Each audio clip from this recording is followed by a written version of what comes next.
I'd like to thank the President of Finland, Mr. NIINISTÖ, for being with us. I'd like to thank the President of Croatia, Ms. GRABAR, for being with us. I'd like to thank the President of Slovenia, Mr.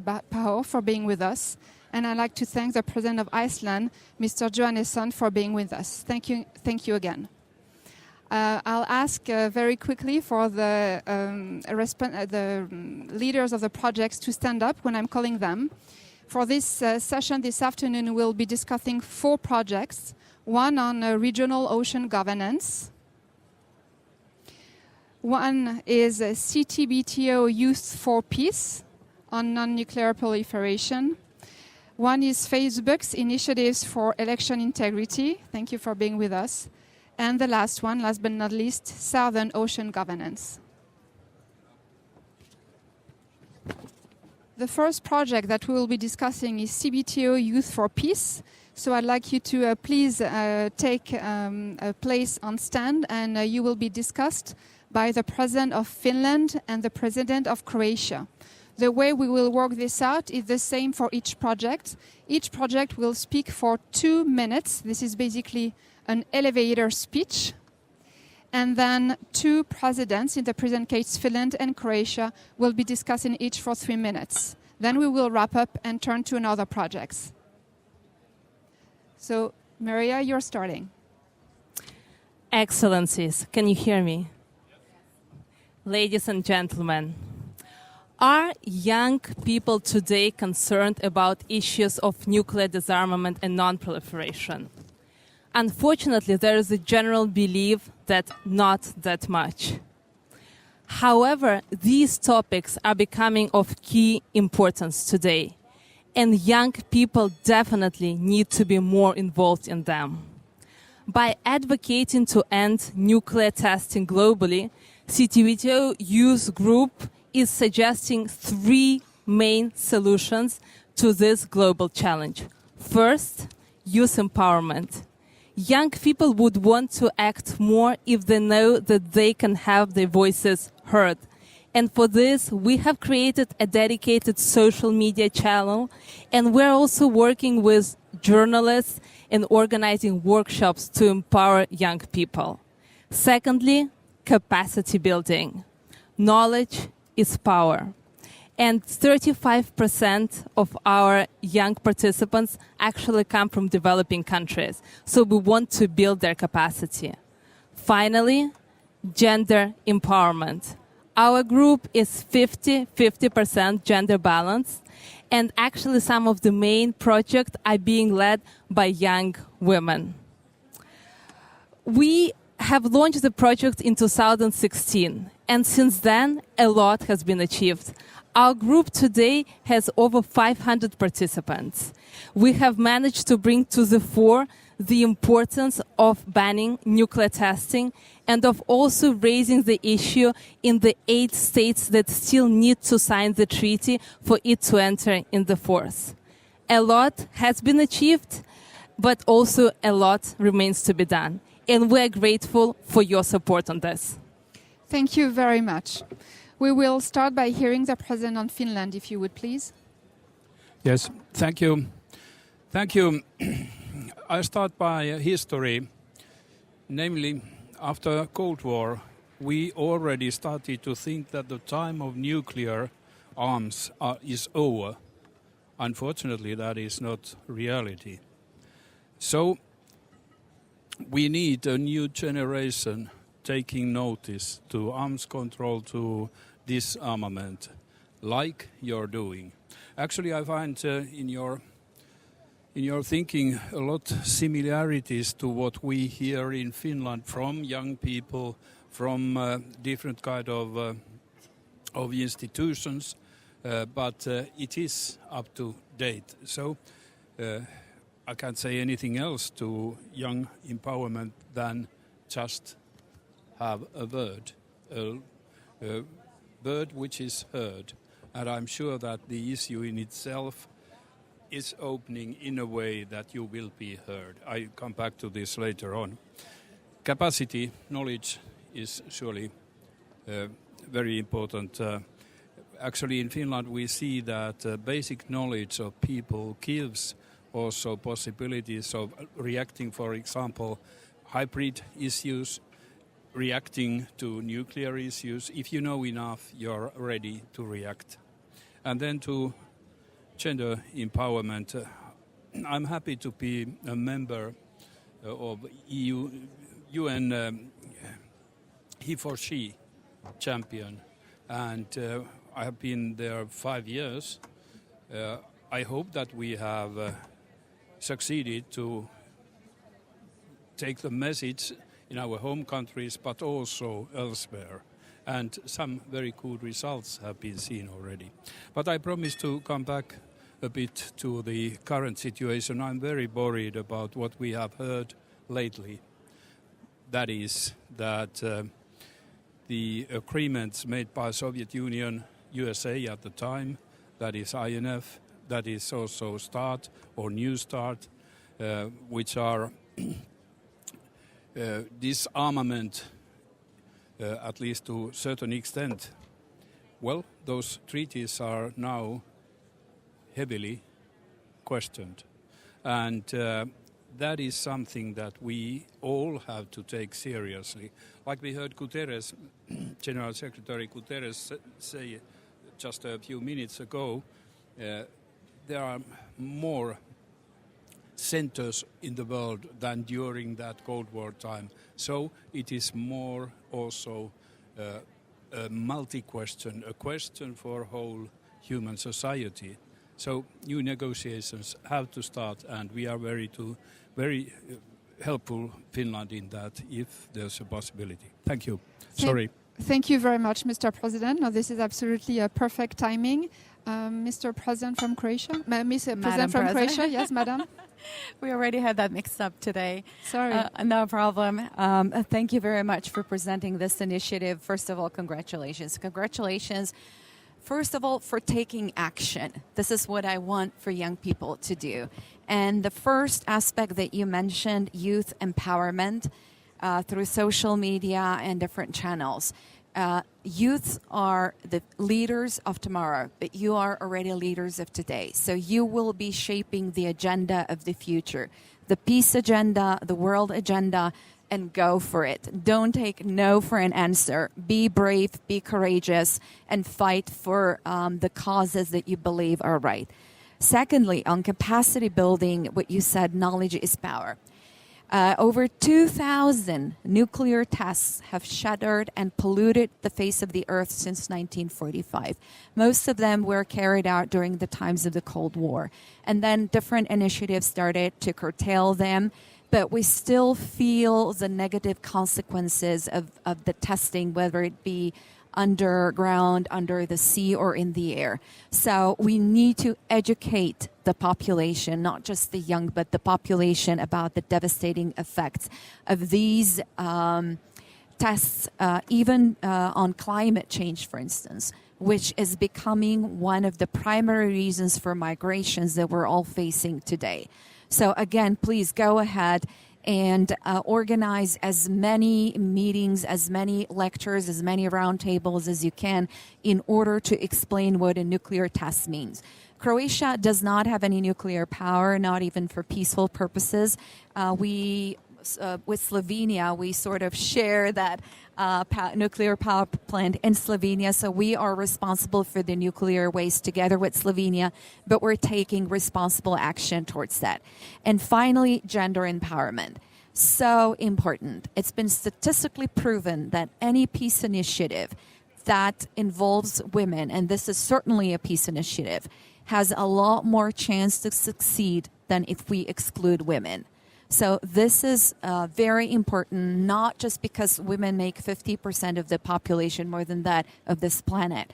But again, it's been proven that the role of women, the special insight that they bring into the process, helps towards finding and implementing solutions in local communities. These are efforts that are exceptionally important for the mankind. Please remain engaged. And hopefully someday you will be able to look back at your achievements, and you will be able to say, we have finished the job. Thank you. Thank you very much, Madam President. So this is your one opportunity to respond. You've been extremely well encouraged. Congratulations on this already. You have 2 minutes to conclude. First of all, thank you so much for your insightful and also, of course, encouraging suggestions and remarks and advice. And as a woman working in disarmament, what you've been saying, Madam President, really touches me. And I think it would also be a great message to be shared with all other young female experts who want to continue their career in this sphere. Because if we look at any panel today, mostly what we see are not that gender-balanced panels. Thank you for encouraging us to take action, but also thanking for bringing up the current situation, because we are living, and this is what I started by saying, in a world where young people should be more concerned and more aware about what's happening around them and what the future can look like if they do not take action. And action can only be informed action by knowing more about the subject and also by achieving on the things that can be achieved, such as what we want to do within our group, ensuring that nuclear testing is definitely banned and that all countries accept it. The last thing I wanted to mention is, of course, the question of disarmament and development. And this is also something we're currently discussing, and this nexus should be strengthened for the future. And to conclude, I would like to say a big thank you to your countries for being strong supporters of the CTBTO Youth Group initiative and to the European Union as well for this. Thank you. Thank you very much. You may take a seat. This is an excellent first session. I'm delighted that we started with that youth initiative on non-nuclear proliferation, and I'm glad that indeed we have gender-balanced panels at the Paris Peace Forum today. We're going to move with the second project, so please, Southern Ocean Governance, please come on stage, Antarctica 2020. We're happy to have you, and you will be discussed today by the President of Iceland and the President of Slovenia. We will start with you for 2 minutes. So the floor is yours. Excellencies and ladies and gentlemen, I am here today to talk with you about securing marine protection in the waters that surround Antarctica. It is common responsibility for our planet and our future, and one of the most effective solutions to the biggest global challenges of climate change and biodiversity loss. Antarctica 2020 is bringing together leaders from around the world who are working to secure high-level support for the strong protection of 7 million square kilometers of Antarctica's ocean by 2020. These icy waters are critical to the health of the planet. They feed and power the currents that fuel the ocean globally and are home to amazing marine life, such as penguins. However, these waters are also at the front line of climate change and biodiversity loss, with melting sea ice and industrial fishing for krill, threatening both wildlife and a key carbon sink. The responsible states made a commitment to put in place a system of marine protected areas in the southern oceans by 2012, but are failing because of a few countries blocking consensus. We need to inspire them, in particular China and Russia, to rise above their national interest for the benefit of all humanity and the global environment. We know it can be done, as it was 2 years ago with the protection of the Ross Sea, and we are now coming to you to have your advice on how to scale it up. Thank you very much. We will take the comments on the President of Iceland, please. Dear friends, thank you so much. Thank you for an informative summary of the task ahead. I think it could be difficult to find a country further away from the Antarctic than Iceland, but we share concerns, we, the people of this summit, because the task ahead is global. It's not limited to certain parts of the globe. And with the President of Finland here next to me, we have had our eyes set on the Arctic. Finland has been leading the Arctic Council now, and Iceland is about to take over. And what you mentioned in your presentation and what you mentioned is in your description of the task ahead resonates with our concerns in the Arctic in so many ways. Arctic, Antarctica, we shouldn't make a big distinction there. The task ahead in the Arctic is very similar to the task ahead in Antarctica.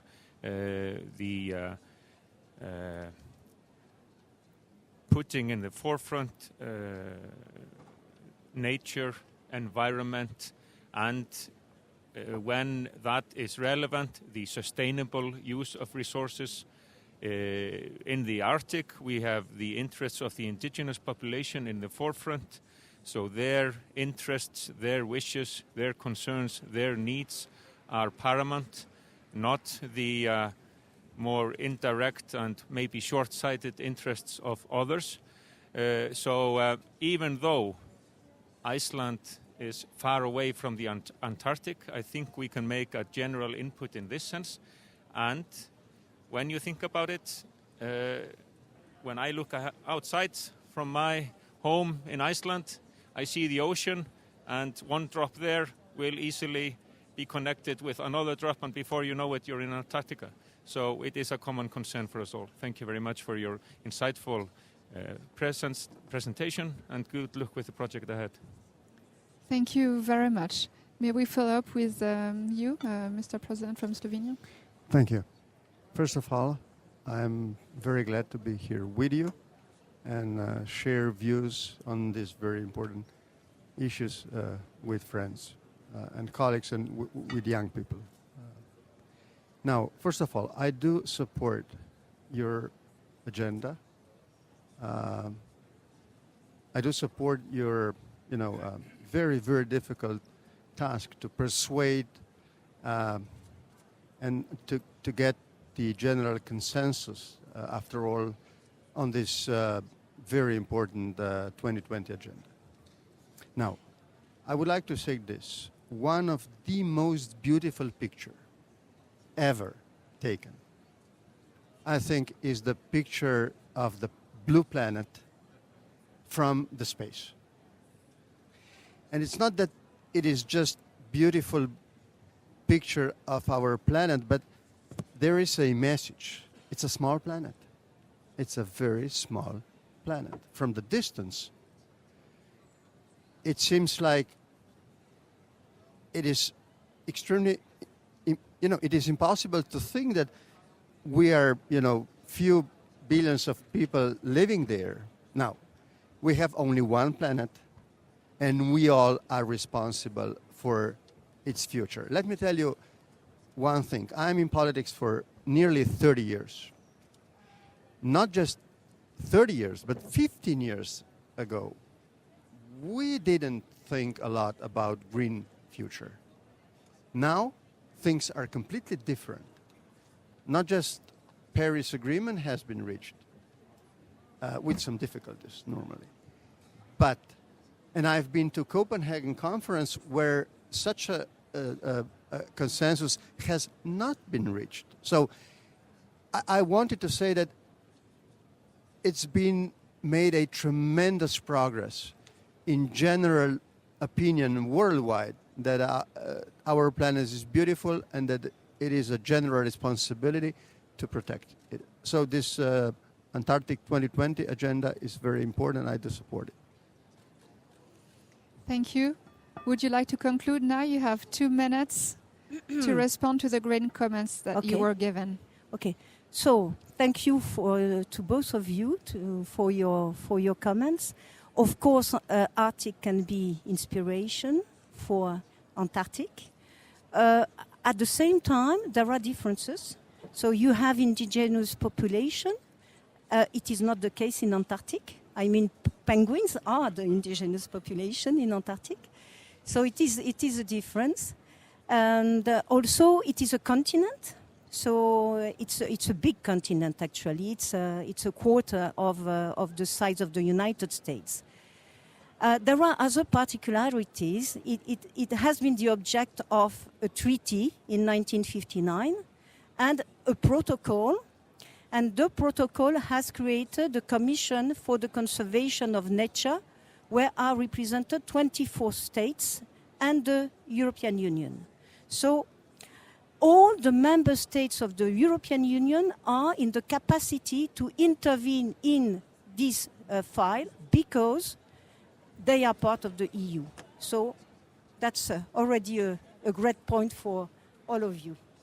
And I would like now to come to the idea of it's a small planet. Yes, it's a small planet. But in 1959, only 53 countries have concluded the Treaty on Antarctic Protection. And in the Commission for the Protection of Antarctic, there are, as I said, only 25 members. And sometimes it's useful that in the General Assembly of the United Nations, states which are not members of either the treaty nor the Commission say, yes, it is our common planet, and Antarctic is feeding the oceans globally. So please protect it. So please protect it. This is the best conclusion we could have had. Thank you very much. Thank you. I will ask the next project to join us, Facebook's initiative for election integrity.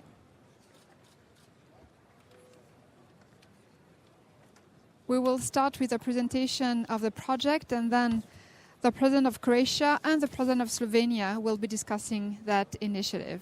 We're turning to your field. Thank you. Excellencies, it's an honor to be here to be able to present to you the efforts that Facebook has been undertaking to protect the integrity of elections. So thank you very much for this opportunity. So since the US presidential elections of 2016, as you know, we have had to face a lot of new types of challenges on the platform. And since then, we have identified three main big threats that could come in terms of elections around the world. And those are the issues of disinformation, security and cybersecurity, and how to address these challenges. And also, of course, disenfranchisement, which is de-incentivizing people to go out and vote. And so, to tackle these various set of issues, Facebook has developed an approach that is based on 5 pillars.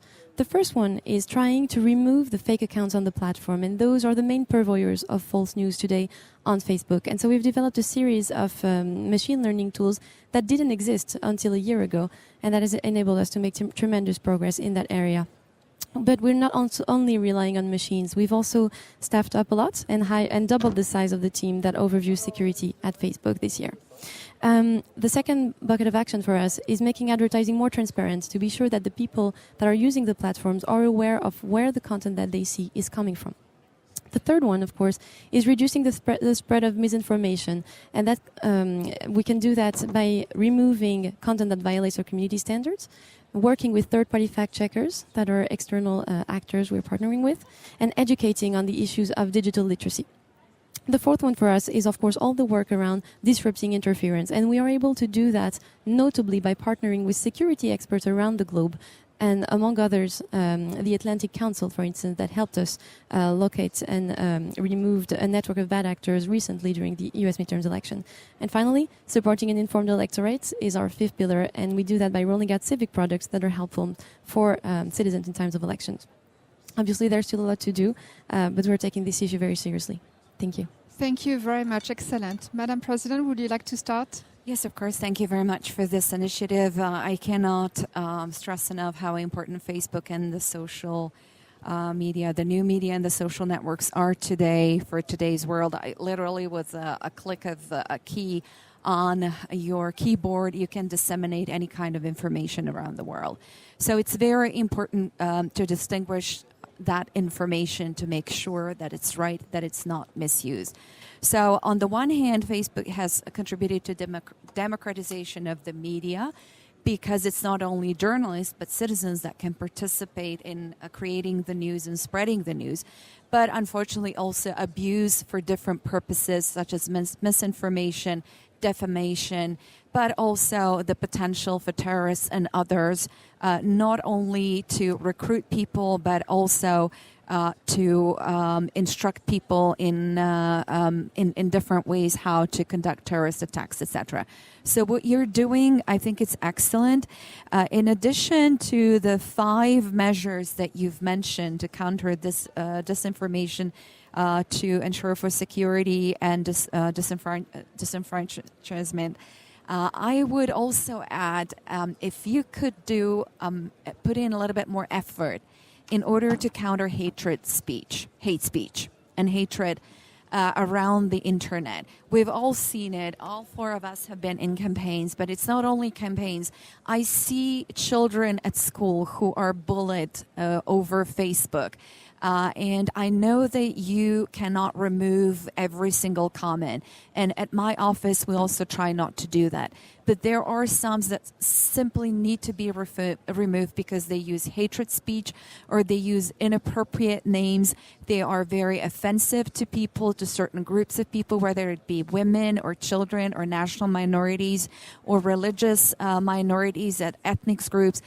So please consider how Facebook automatically can recognize certain expressions and certain words and make sure that they disappear, that we don't have to clean our own accounts from the words that we don't want other people to see. Of course, political comments, political criticism is perfectly acceptable. We all live with that, but it doesn't mean that we need to make somebody feel inferior or offend them, and especially with what I've seen with children in elementary school and in high schools who also get involved in political campaigns, that they get bullied and harassed, and there is so much cyber harassment that I think Facebook needs to take up that very seriously. Thank you. Thank you very much. This is certainly an excellent recommendation by Madam President that many in the public today may have suggested as well. Mr. President, would you like to do your comments? 2 things as far as hate speech is concerned. Obviously, I do not support this, but I would like to say that we speak too much about hate speech and we do not speak enough about the freedom of the speech. Not that I do support, as I said, the freedom of hate speech. I do support, first of all, the freedom of speech. And with new technologies, obviously, we have to face new definitions, also legal definitions of, freedom of the speech and hate speech. But let me tell you one thing. I do not share the common view that hate speech has become in our world with new technologies. No. Like, I don't know, huge media, traditional media would be, just without any fake news. Come on. We know it. I mean, from the history that with new technology, the news and also fake news are much more spreaded. But this is all. It's nothing new with new technologies, number one. Number two, let me finish by saying this.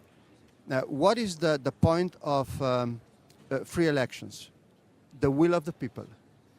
If we are capable to guarantee people that with new technologies, their voice will be heard properly, I think that everybody would be in favor of new technology, and nobody would have anything against go and voting by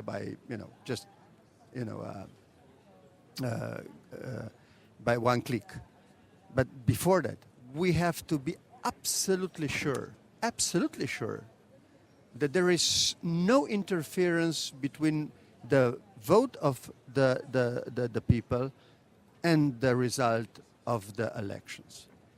Because with traditional means, look now, Florida once again with traditional means, come on, we should be very, very careful when thinking about, new technologies as far as the will of the people is concerned. So I do support absolutely Facebook and all other new media and technologies to think about how to get forward. But as politician, I let me finish by saying that first of all, I am for freedom of the speech, and number two, that the will of the people should be recognized without any interference, so that we would be sure that this is the result of their political will. Okay, thank you. Well, thank you very much for throwing such an interesting debate. So now the last 2 minutes are yours to provide a few responses and suggestions based on the excellent remarks that you got. Thank you very much indeed for these insightful comments. I think for Facebook, of course, freedom of speech is extremely important. It's in the nature of our service. And we are developing products in the hope that they will help people make their voices heard, notably in the democratic process. And we've developed a series of civic products, notably during election seasons, to hopefully help achieve that. But we do recognize, of course, the importance of tackling the issue of hate speech. And something we've been undertaking a lot recently has been the development of literacy tools, and notably our digital literacy library that I invite you to have a look at, that gathers classes that we've developed with Harvard University for children actually, and it's for their teachers to be able to explain to them how to behave online and how to be sensible and sensitive to the issues of bullying and harassment, because we are conscious of the fact that, of course, this is a danger on online platforms, and we are committed to doing our best on that front. We are also providing tools to help moderate, hopefully, and remove from the platform the most hateful comments. Of course, they are forbidden from being on the platform, and we are hoping that we are going to make more efforts to communicate around them.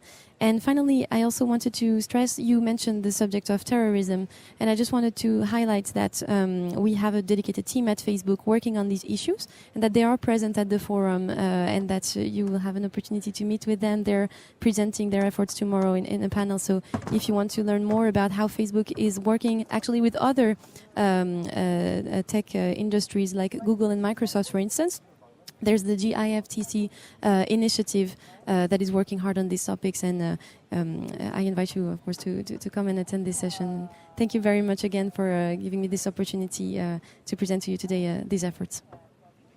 Thank you. So this is excellent conclusion. We look forward to more, and rendezvous demain.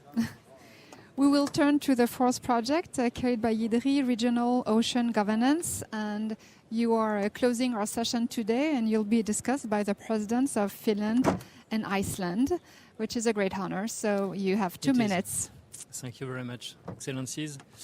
I will take the liberty to start with a question. Do you think that a single international policy can manage the overexploitation of tuna in the Western Indian Ocean, can protect the cetaceans in the Mediterranean, and can also fight against pollution, against plastic in the Pacific? Certainly not. Of course, the ocean needs international agreements, and many have already been adopted under the United Nations umbrella. But in parallel, we definitely need to take into account the diversity of the marine regions.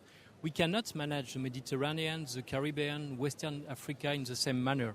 Each marine region has specific ecological, economic, and cultural features that we need to take into account. And that's precisely the objective of the project Partnership for Regional Ocean Governance I represent now. In short, our initiatives aim to ensure the conservation and sustainable use of marine regions, and to that end we work at 3 levels. We work within regions, supporting regional organization secretariats, contracting parties and civil society to develop innovative strategy to fight against pollution or to combat climate change impact.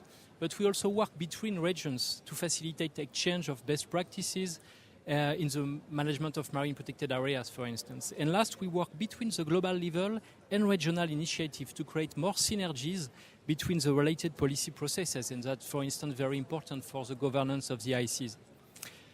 Excellencies, scientists used to say that there is only one ocean and that all marine waters are interconnected. That is true. But to save it from pollution, overexploitation, and to climate change impacts, we also need to take into account the diversity of the marine regions and make them more efficient. And that's the raison d'être of our project. Thank you very much for your attention. Wonderful. You're perfectly on time. Can we start maybe with your comments, President? Sure. Thank you very much.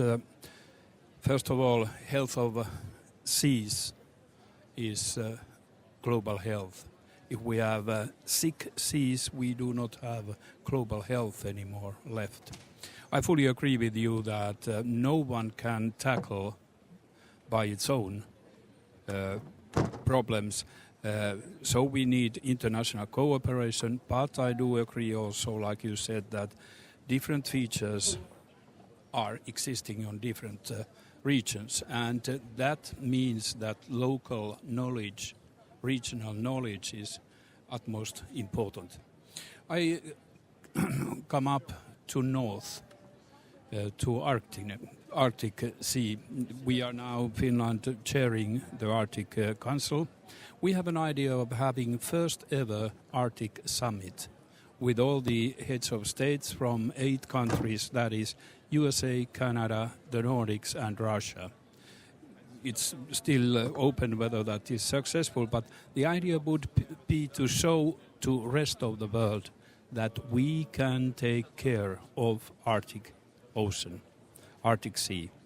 It's very well in line, actually, what you said about regional projects. If I may, I go a bit further with that. Environment will be our number one, and trying to save the Arctic not to melt. Surely we have to fight against CO2, but we have an extra target, that is fighting against black carbon. We all know what means if snow and ice is covered by black carbon, it melts even more rapidly. And we have found out very many sources of black carbon, and we have got some understood, at least from almost all of the member countries. So we will have this kind of a concrete operation, and I do believe in concrete actions, even though they are not totally solving the problem, but to do something concrete means that the next people or meetings do something too. And black carbon is lucrative in that sense that impact, if we get rid of that, is immediate. So I used to say that if we lose the Arctic, we lose the globe. And that is what we regionally now try to avoid. Thank you. Thank you. We'll take second comments from the President of Iceland. Yes, fisheries have been of primary importance for Iceland, and the United Nations Law of the Sea Treaty is a testimony to the fact that the global community can join hands and seek a solution that has a positive effect. We, in Iceland, the international community, managed to secure an agreement on the extension of national jurisdiction. It was a gradual process, but here we are now with the general agreement on 200 miles of exclusive economic zone. Now the challenge, of course, is that fish does not necessarily respect national boundaries. Fish swim in and out, and it is of no use to regulate fisheries within your national jurisdiction if on the other side of the border, as it were, you have pirate fishing, you have unregulated fishing, which will lead to stock depletion ultimately. Similarly, in my country, we are fortunate enough that the oceans around Iceland are in a fairly healthy state. But we can point to estimates that by the middle of this century there will be more plastic material than fish in the seas, and that will affect us as all inhabitants of this planet. So I fully support your approach on a regional agreement on areas beyond national jurisdiction, and let us just all hope together that the proposed or planned UN treaty on areas beyond national jurisdiction will lead to a similar agreement as the UN Law of the Sea Treaty. I'm not saying it's perfect, but there we are. Without it, we would be in a poor situation indeed. So to conclude, we are talking about what we can do. We have so many challenges ahead of us, so many tasks, so many issues. Iceland, we like to look at us as a nation of poets, a nation of literature, and I'll just give you the concluding words of one of my favorite poems, and it goes like this. For if there is wrong that you could have put right, and if there is struggle and you sit aside, the problems of this world are also your fault. Thank you very much. Thank you, Mr. President. So the Well, task I'm is not yours sure- to follow up on this Yeah, for 2 I'm not minutes. sure and- I am able to follow up, but just would like to thank you very much for your words and for your encouragement. Maybe 2 remarks. I also share the view that the Arctic is a very, very critical region, and that all the work that has been currently doing within the Arctic Council is very important, and is also very important not only for the Arctic, but also for the ozone region to get inspired of it. I would like also to agree on the fact that we need these global agreements on areas beyond national jurisdiction, and like as Secretary Guterres just said, we hope that in the coming years we finally have a global agreement. But this agreement will certainly rely also on the marine regions to implement it. So in parallel, I think that we need to work both at the global but also at the regional level to strengthen these regions. To conclude, in the framework of my project, we will organize next year a forum during which states and regions will have the opportunity to exchange their experiences about ocean management, and I know that your countries have many, many things to share, so I will take the liberty to invite you for next year. Thank you. Excellent, you might as well. So now I'm going to have the hard task to conclude on our panel, which was of very high caliber. So first of all, I'd like to say that the excellent discussion of this afternoon pays tribute to the excellent quality of the projects that were selected to the Paris Peace Forum. So to the 4 of you, congratulations on making it, on being with us, and thank you for raising these excellent questions to us. It also pays tribute to the engagement of 4 heads of states who agreed to take time to actively and honestly discussing with the representatives of the civil society who have concrete actions going on. But the fact that we could organize this in this agora means a lot, and the fact that you agreed to do that, the 4 of you, really means a lot. So thank you very much to us. Because indeed, the fact that you engage in the discussion shows that we need to talk of these global issues that have no frontiers, like fish or anything. So what we've been discussing today, we've been discussing about marine life, we've been discussing about ocean as it relates to public health, we've been discussing about international security issues, we've been discussing about elections, about treaties. And we've heard across these different topics, these different thematics, we've heard about empowerment for youth or women, but also disenfranchisement. We've heard about knowledge, but we've heard about disinformation. We've heard about hate speech and freedom of speech. We've heard a lot in each of your comments about treaties, either that are being questioned or treaties that still do not exist as of today and should exist tomorrow. But across these different topics, across the different issues, we've heard, 1, that we need to take action. 2, we have a common responsibility for our planet and for the world. And 3, the task ahead is global. We've heard all this, and that's really the spirit of the Paris Peace Forum. So to the 8 of you, thank you so much for launching our discussion in such a great spirit. I think that we have to thank you all, because after listening you, I feel a bit relieved. It was an excellent discussion, and we have hope for the future. Thank you all.